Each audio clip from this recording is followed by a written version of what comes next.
হায়াত মৌতের মালিক আল্লাহ, ন্যূনতম সিকিউরিটি নিয়ে চলাও হলো সুন্নাহ।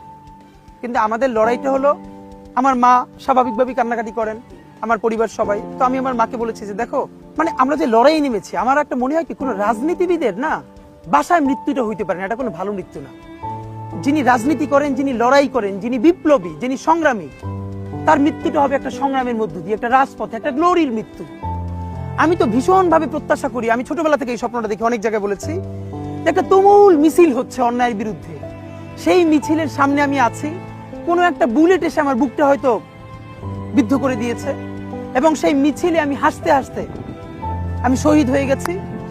এবং সবাই যখন মৃত্যুটাকে ভীষণ ভয় পায়, আমি তখন হাসতে হাসতে আল্লাহর কাছে ভীষণ সন্তুষ্টি নিয়ে পৌঁছতে চাই যে আমি একটা ন্যূনতম ওই জীবনটা লিড করতে পারলাম, যে আমি একটা ইনসাফের হাসি নিয়ে আমি আমার আল্লাহর কাছে পৌঁছতে চাই। সুতরাং আগামী 50 বছর বাঁচলাম, কোনো ইম্প্যাক্ট তৈরি হলো না আমারে দিয়ে, দেশের জন্য, রাষ্ট্রের জন্য, উম্মার জন্য, জাতির জন্য। কিন্তু আমি ধরেন 5 বছর বাঁচলাম, সেটার মধ্য দিয়ে যদি আগামী 50 বছরের ইম্প্যাক্ট তৈরি হয়, তাহলে অনেকদিন বেঁচে থাকায় কি সাফল্যের বলেন? শহীদ প্রেসিডেন্ট জিয়াউর রহমান কয়টা দিন বেঁচেছেন, কিন্তু ভাবেন আজকে পর্যন্ত উনি আমার অনুপ্রেরণা। হাঁটতে হাঁটতে আমার পা ফুলে যায়। আমি, আমার টিম সেদিনকে ব্যাগের মধ্যে জুতো নিয়ে তারপরে একটা শপিং মলে ঘুরছিলাম, মানে পা ফুলে গেছে, পা জুতোয় ঢুকাতে পারছিলাম না। তো জিয়াউর রহমানের একটা ওনার গল্প মনে পড়ছিল, যিনি মাইলকে মাইল যখন হাঁটতেন, ওনার সাথে স্টাফদের পা ফুলে যেত, কিন্তু ওনার তো আর্মি ট্রেনিং আছে।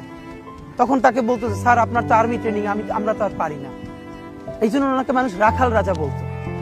তা আমরাও সারা বাংলাদেশের 56,000 বর্গ মাইলে হাঁটতে চাই, আমরা ইনসাফের চাষাবাদ করতে চাই, একটা স্বাধীন সার্বভৌমত্বের সততার বাংলাদেশ তৈরি করতে চাই।